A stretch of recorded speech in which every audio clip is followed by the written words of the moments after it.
Hello everybody, welcome to my channel once again, and in this video we are going to discuss few more basics of a bond. In the last video we discussed about how to calculate intrinsic value and what actually YTM is, and we have planned that we will going to learn how to calculate YTM in the next one. But before that, I think that it is good idea to understand the basics first. तो आज basics की बात करेंगे. तो basics में हमें क्या क्या हम देखने वाले हैं आज वो देखेंगे. हम देखेंगे कि एक्चुअली एक बॉन्ड होता क्या है, बॉन्ड क्या होता है, और बॉन्ड से रिलेटेड टर्म्स क्या क्या होते हैं. जो टर्म्स हमने वहाँ पे देखे थे वी हमने वो डिटेल में डिस्कस नहीं किए थे, चाहे फेस वैल्यू क्या होती है और coupon rate and market rate what are they. तो इस वीडियो हम जितने भी टर्म्स रिलेटेड हैं हम कोशिश करेंगे सबको कवर करने की. तो चलिए शुरू करते हैं. So what is a bond. एक बॉन्ड होता क्या है. यूजुअली एक कंपनी है, एक कोई कंपनी है तो वो दो तरीके से इन्वेस्टमेंट करती है. ठीक है, एक कंपनी दो तरीके से फंड जनरेट करती है, सॉरी इन्वेस्टमेंट नहीं. तो फंड जनरेट करने के लिए दो तरीके होते हैं. फंड जनरेशन के दो तरीके कौन कौन से. एक होता है इक्विटी और दूसरा होता है डेट. तो डेट में बहुत सारी चीज़ें आ जाती है. डेट में आ जाते हैं बॉन्ड और डिबेंचर्स. डेट में आ जाते हैं आपके लोन्स एट्सेट्रा. ठीक है. तो अब क्या है कि किसी भी फर्म को, किसी भी कंपनी को लॉन्ग टर्म के लिए जो डेट लेती है, बॉन्ड उसका पार्ट होता है. तो जैसे यहाँ डिस्कस किया गया है, ये एक लॉन्ग टर्म इंस्ट्रूमेंट है. ऑलराइट. यानी कि ये यूजुअली अगर जो टी बिल्स होते हैं, ट्रेजरी बिल्स होते हैं, वो भी पार्ट ऑफ बॉन्ड होते हैं. लेकिन जो टी बिल्स, ट्रेजरी बिल्स बोलते हैं इनको, तो ये यूजुअली 91 डेज़, 182 डेज़ और 364 डेज़, ये इन तीन टाइप की ट्रेजरी बिल्स आरबीआई इशू करती है. इसके अलावा यूजुअली जो भी बॉन्ड होते हैं उनकी जो मैच्योरिटी पीरियड होती है वो 1 साल से ज़्यादा होती है. ठीक है. तो यानी कहने का मतलब है ये लॉन्ग टर्म इंस्ट्रूमेंट्स होते हैं. अभी हम इस चीज़ में डीप में नहीं जाएंगे कि इक्विटी और डेट इसमें क्या डिफरेंस है. ये बहुत ही इंटरेस्टिंग चीज़ें हैं जो धीरे धीरे आप आते रहेंगी. अगर आप चाहते हैं कि आप डिटेल में चीज़ें जानें तो please subscribe and you will get to know everything literally. तो वापस आते हैं. तो अब क्रेडिटर्स होते हैं कंपनी के. आप अकाउंटिंग की अगर बात करें, जीआईबी की अगर प्रिपरेशन कर रहे हैं, तो these terms are going to be very common. आप क्रेडिटर्स एंड डेटर्स. तो क्रेडिटर क्या होता है. ठीक है, आपने किसी से पैसा लिया. ठीक है, एक है एक्स, एक है y. There are two people. X borrow money from y. X ने वाई से पैसा लिया. ठीक है, एक्स बोरो मनी यानी it means that it borrow money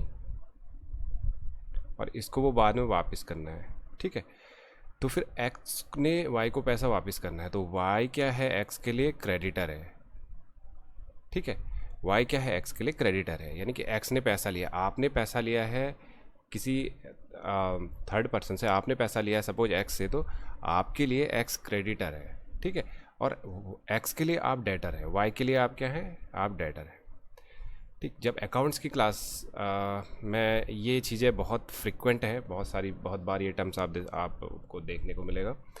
तो बेसिक आप जान लीजिए. अगर आपने किसी को पैसा देना है, आपने किसी से पैसा लिया हुआ है, आपने किसी से लोन लिया हुआ, आपने किसी से पैसा लिया है, तो जिससे आपने पैसा लिया वो आपका क्रेडिटर हो जाता है. तो एक कंपनी जब बॉन्ड इशू करती है तो जो बॉन्ड होल्डर्स होते हैं वो क्रेडिटर्स होते हैं किसी भी फर्म के या कंपनी के.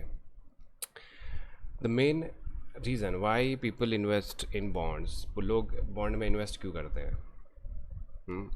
एक बॉन्ड में इन्वेस्ट करने का जो बॉन्ड होल्डर्स होते हैं उनको सबसे बड़ा राइट होता है, नो मैटर आपकी कंपनी को प्रॉफिट हो रहा है या फिर लॉस हो रहा है. इससे बिल्कुल फ़र्क नहीं पड़ता है कि आप प्रॉफिट जनरेट कर रहे हैं या लॉसेस आप बियर कर रहे हैं. आपको जो रिस्पेक्टिव अमाउंट है, जो रिस्पेक्टिव टर्म्स एंड कंडीशंस है, उसके अकॉर्डिंग आपको पेमेंट करना होता है. ठीक है. Let suppose understand that there is a bond जो एक 100 रुपये की फेस वैल्यू का एक बॉन्ड था. 100 रुपये की फेस वैल्यू का एक बॉन्ड था 10% कूपन रेट से. तो आपको सपोज ये 3 साल के लिए इशू किया गया, तो आपको हर साल क्या है उसको 10-10 रुपये आपको इंटरेस्ट के साथ देना है, और तीसरे साल पूरा का पूरा अमाउंट उसको रिटर्न करना है। पूरा का 10-10 30 साल प्लस 100+10, यानी कि तीसरे साल में आपको इंटरेस्ट के साथ साथ प्रिंसिपल भी लौटाना पड़ेगा, यानी कि फेस वैल्यू भी लौटानी पड़ेगी।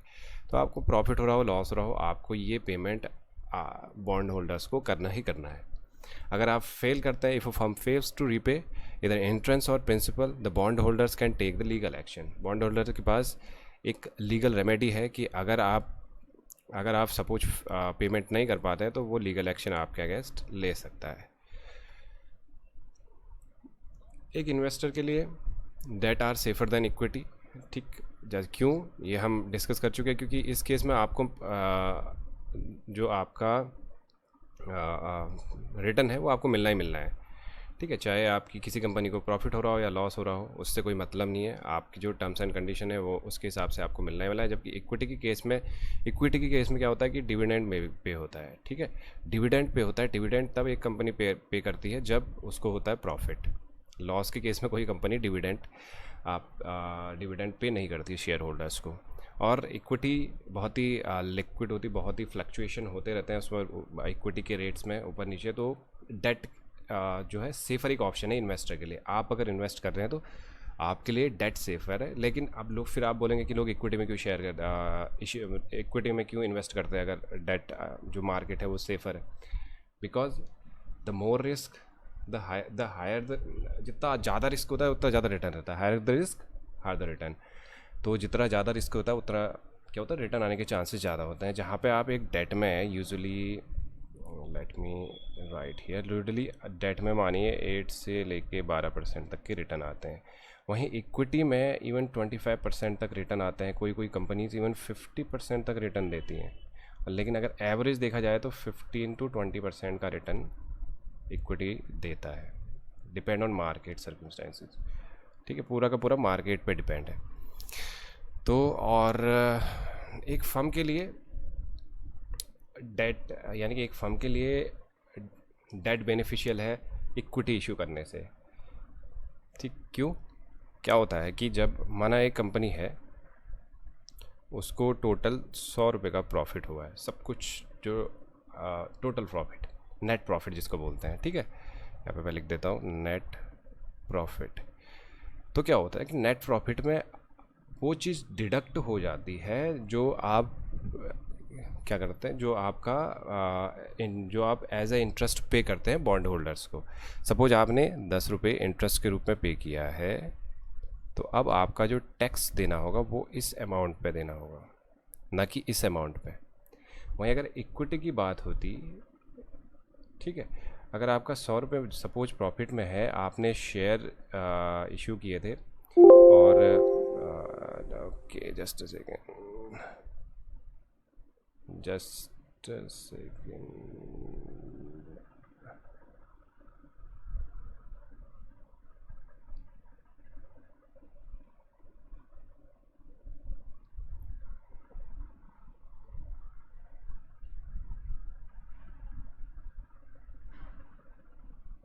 जी हाँ, अगर आपको 100 रुपये का प्रॉफिट था, आपने उसमें से 10 रुपये डिविडेंड पे कर दिया है, तो ये आपका टोटल प्रॉफिट है। बट टैक्सेशन के लिए हमेशा ये वैल्यू ही कैलकुलेट की जाएगी। आपका जो टैक्स लगेगा वो आपके 100 रुपये पर लगेगा, फ़र्क नहीं पड़ता कि आपने डिविडेंड कितना दिया।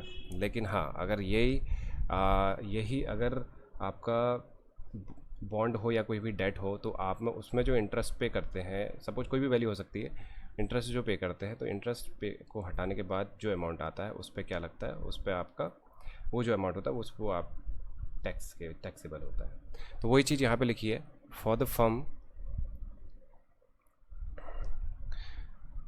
Firm debt are beneficial for tax savings. Tax saving कैसे होती है वो हम डिस्कस कर चुके हैं। As the interest amount deductible from the profit, और इक्विटी के केस में ये नॉन टैक्स डिडक्टेबल है। इसके साथ हमेशा एक कूपन रेट अटैच होता है, ठीक है। एक एग्जांपल लेते हैं, बॉन्ड एक 100 रुपये का बॉन्ड है, वो 10% उसका कूपन रेट है, 10 साल के लिए है। तो इसका क्या मतलब होता है, इसका मतलब होता है कि जो बॉन्ड होल्डर है वो 10 रुपये हर साल, यानी कि 10 रुपये, यानी कैसे है 10 रुपये, 100 का 10%, ठीक है। तो ये तो 10 रुपये हर साल 10 साल तक उस एज अ इंटरेस्ट लेगा, और जो तब 10वां जो साल होगा उसमें उसको प्रिंसिपल अमाउंट भी साथ साथ वापस मिलेगा, यानी कि 10वें साल उसको 10 रुपये हर साल मिलेंगे, और 10वें साल उसको मिलेंगे 110 रुपये। ठीक है, और 9 साल तक उसको ये मिलेगा। ठीक है, ये चीज़ समझना ज़रूरी है, because this is the important concept जो बार बार आगे आएगा। और तो डेट की और क्या खासियत है? डेट की और अगर खासियत की बात करें तो डेट है टोटली ट्रांसफरेबल। आपने एक डेट ख़रीदा, आप उसको ट्रांसफ़र कर सकते हैं, आप किसी दूसरे को उसको उसकी ओनरशिप ट्रांसफ़र कर सकते हैं। कहने का मतलब आप उसको बेच सकते हैं। कहाँ बेच सकते हैं? सेकेंडरी मार्केट में। जैसे शेयर की ट्रेडिंग होती है, सेकेंडरी मार्केट में, सेंसेक्स में या फिर निफ्टी में। ठीक है, तो वैसे ही बॉन्ड भी ट्रेड करते हैं। तो बॉन्ड की अलग मार्केट होती है, तो वो उस मार्केट पे बहुत हाईली लिक्विड होता है। कहने का मतलब कि आप अगर तुरंत अभी जाए, अगर बेचे अभी तुरंत, तो तुरंत बिक जाएगा। ठीक है, तो इस पर ये तुरंत बेच सकते हैं और इसकी ओनरशिप ट्रांसफ़र कर सकते हैं। जो आदमी आपसे बॉन्ड खरीदेगा उसको आप ओनरशिप ट्रांसफ़र कर सकते हैं। अब बॉन्ड का ओनर जिसने आपसे खरीदा वो हो जाएगा। अब देखते हैं कि कौन से डिफरेंट कंपोनेंट्स होते हैं एक बॉन्ड के। The different components of a bond के साथ एक फेस वैल्यू। ठीक है, और बॉन्ड के साथ एक होता है फेस वैल्यू, एक होती है कूपन रेट है, और फिर आती है एक मैच्योरिटी पीरियड या फिर मार्केट रेट, करंट रेट। इसी को कुछ कुछ केसेस में YTM बोलते हैं, यानी कि YTM वो मार्केट रेट होता है जिस पे YTM वो रेट होता है ना, जिस पे हम जो फ्यूचर एक्सपेक्टेड कैश फ्लोज होते हैं उसका डिस्काउंट करें तो उस जो बॉन्ड की जो करंट मार्केट वैल्यू है वो आ जाए। ठीक है, जब YTM के क्वेश्चन करेंगे तो ये चीज़ ज़्यादा क्लियर हो जाएगी। सो फेस वैल्यू क्या होती है? फेस वैल्यू सिंपल सी बात है कि जैसे, let me take the pen first, okay not highlighter man. Face value क्या होती है कि सपोज फेस वैल्यू एक यूनिट प्राइस होती है किसी बॉन्ड का। ठीक है, यूनिट प्राइस मीन्स एक बॉन्ड है, लेट्स से ये एक बॉन्ड है 100 रुपये का।